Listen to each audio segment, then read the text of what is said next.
So Audrey Hepburn was the girl of the ball, and you said you all had to have your way with her, and that's why she's Audrey Hepburn.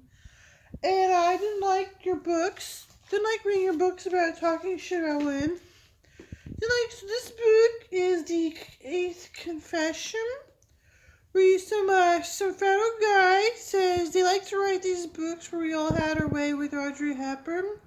So he's listed as most likely to be one of those guys who all had his way with Audrey Hepburn because he's old enough. He's old enough to have done it with Audrey Hepburn, that's for sure. He could have been old enough to have been with her. He's a fat old guy who probably had his way with her because he said they all were with her because she was forced to. She was forced to be with all these people asking for love. Cindy Thomas buttoned her lightweight Burberry trench coat, said, "Morning, Pinky," as the doorman held open the front doors of the Blakely Arms. He touched his hat brim and searched the design, saying, "Have a good day, Miss Thomas. You take care." Cindy couldn't say that she never looked for trouble. She worked the crime desk at the Chronicle and liked to say, "Bad news is good news to me." But a year and a half ago, a psycho with a legal sublet and an anger management problem living 2 floors above her sneaked into apartments and got on a brutal killing spree.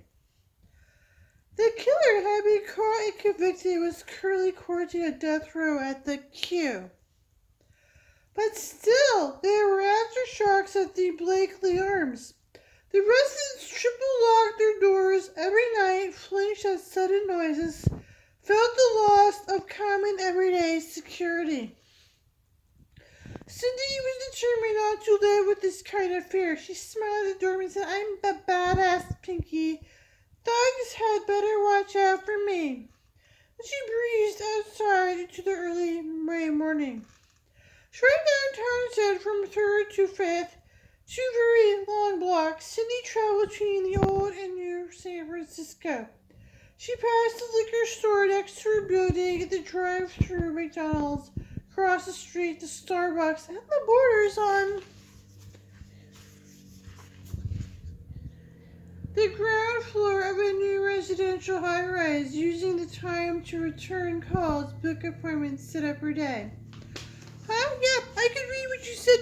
He's probably old enough to have his way with Audrey Hepburn, right? But he's writing his books, huh? Yeah, he's probably old enough to have his way with Audrey Hepburn. That's why I read it, because he's like this old guy, so they really were all with her. So he really had to go out there and all be with people like Audrey Hepburn. He really had to in the 1950s. He looks old enough. 1950s, he was like 7 years old. He looks old enough. Old enough to be one of those people who were all with people like her. So he really had to. Gotta be Audrey Hepburn with everyone. He's old enough to write his crime novels from them all be together. I saw they're all babies and middle child and no one cares. Like they had to make it out there, be stars. That every president, they were like babies and middle children, no one cares. Just be another middle child so no one cares. Yeah, they said Republicans wasn't a firstborn man.